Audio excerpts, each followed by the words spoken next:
Hi, this is Rob Gabridge with Gabridge Wealth Advisors here to talk to you about investment policy statements, or what I'm going to refer to as an IPS. So what is an IPS? An IPS is an agreement between a wealth advisor and a client. It outlines a general understanding for how the advisor is going to supervise, monitor, and evaluate investments in the client portfolio. So why have one? Well, a simple answer is it lays out the mutual understanding between the advisor and the client. The better answer is that in order to have one, you'll need to have a detailed conversation about exactly how a client's portfolio will be managed.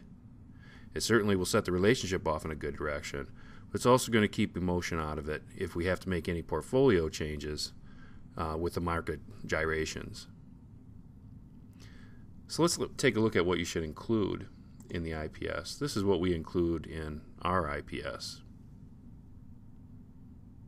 Let's take a little more detailed look at each one of the sections, and I'm going to hit on a few here in the objectives section. Risk assessment. In my opinion, too many advisors skip right over assessing risk and move right into trying to impress clients with model portfolios.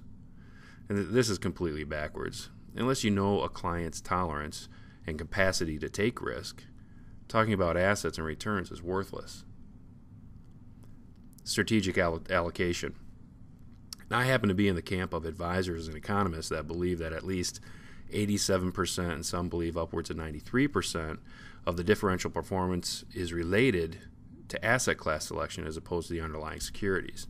In other words, asset class diversification is a major key to performance and far outweighs the selection of the actual security. And lastly, tax awareness. This is a huge one for me. It's a very involved topic for another time, but suffice it to say that taxes are a drag on wealth and should be part of the actual plan and not an unintended consequence. In the duties and responsibilities section, we discuss the roles of the wealth advisor, who executes the overall strategy, the investment manager, who manages a mutual fund, ETF, hedge fund, or whatever it is that you are going to invest in, and the custodian. And for lack of a better description, let's just say that this is where the money is. Now, Bernie Madoff, as I'm sure you've all heard of, was actually the investment manager and the so-called custodian.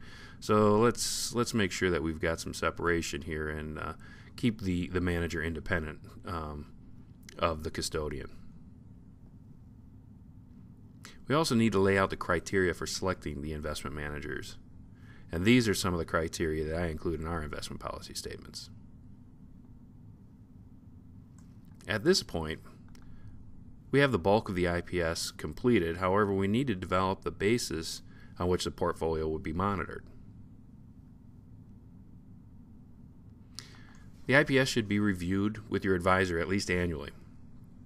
We don't expect that there will be changes on a yearly basis because the client's values and goals are unlikely to change. However, if there is a change to the client's personal circumstances, such as a marriage, a birth, divorce, or a death, we may need to modify the IPS.